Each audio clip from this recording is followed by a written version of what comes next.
Chaque jour, Charles et Carole vous présentent la leçon de l'école du sabbat.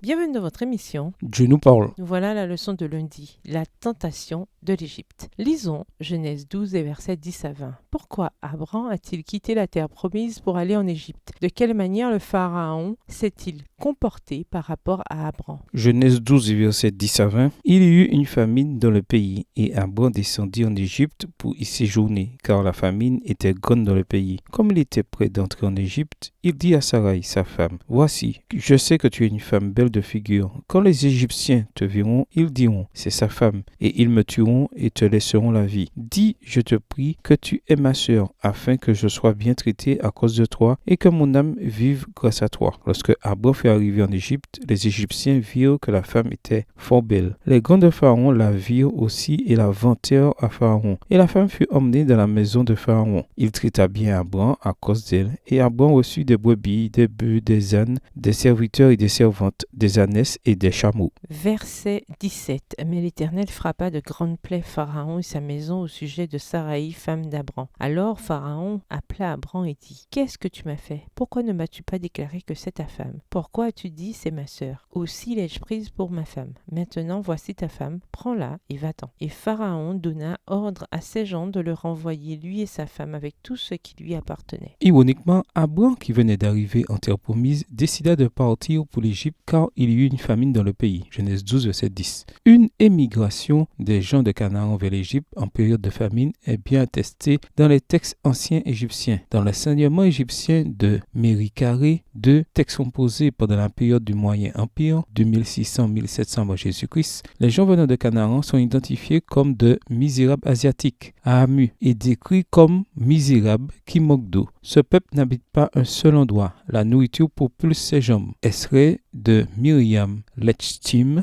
Ancient Egyptian Literature, Volume 1, The Old and Middle Kingdoms, pages 103 et 104. La tentation de l'Égypte était souvent un problème pour les anciens Israélites. Nombre 14, verset 3, Jérémie 2, le verset 18. L'Égypte devint ainsi un symbole des humains faisant confiance aux humains plutôt qu'à Dieu. 2 Rois 18, le verset 21, Ésaïe 36, versets 6 et 9.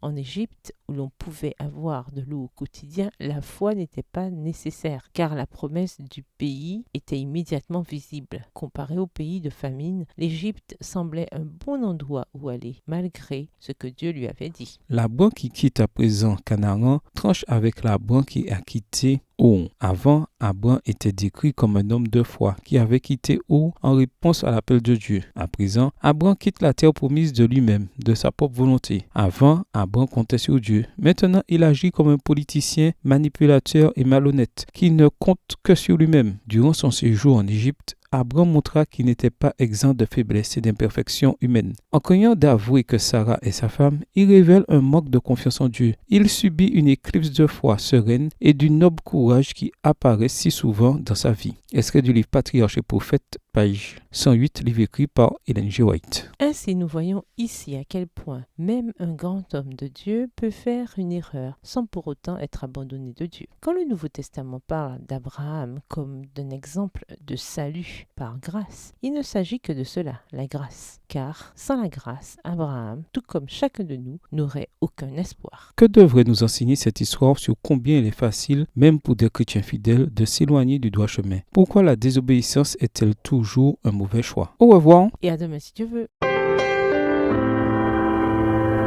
Dieu nous parle. Chaque jour, Charles et Carole vous présentent la leçon de l'école du sabbat.